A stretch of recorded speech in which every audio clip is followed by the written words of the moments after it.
When you buy a piece of personal property, you get something called a bill of sale. Now, you don't call it a bill of sale. Most people don't call it a bill of sale. But in the eyes of the law, the technical phrase is bill of sale.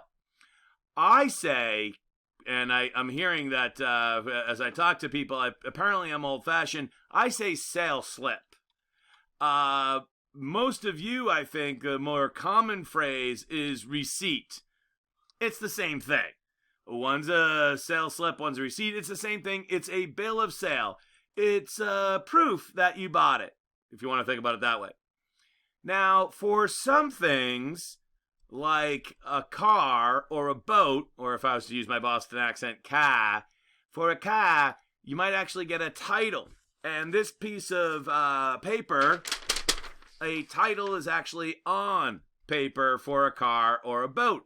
And, you get it from the Registry of Motor Vehicles. And it says that you actually own the car or the boat. Now, from what I remember, if you have a lien on your car because you have a car loan, the title will actually be held by the lender. But if your car is paid for, then you actually eventually get a title in the mail from the Registry of Motor Vehicles. And it is a piece of paper. Now, this is only for, as we said, some pieces of personal property, like expensive stuff, like cars and boats.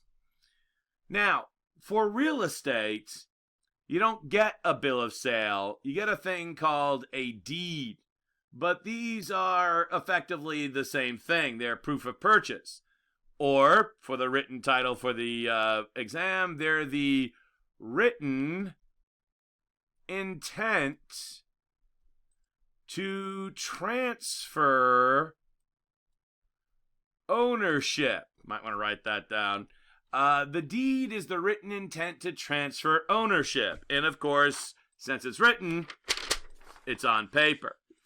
And that's what your deed is. It's the sales slip or the receipt for your real estate transaction. If you wanted to call the Registry of Deeds the Registry of Real Estate Sales Slips, that'd be the same thing, right? It's the exact same thing. Now, title for real estate is a little bit trickier.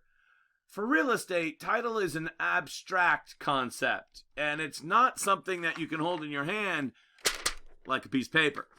Sorry for the sound effect. Title is an abstract concept. My friend Christy gave me the best definition ever. She called it the history of ownership. Title is the history of ownership. Now, you might get a report that says the abstract of title or something like that, but you don't actually get a piece of paper that at the top says the title. No, you don't. Title is an abstraction. It's not written on paper. It's just something that you hold as an abstraction. Sometimes people have a hard time wrapping their head around that. But because it's not written down as a thing, the only thing that you have written down on paper that says you own it is the deed, the written intent to transfer ownership.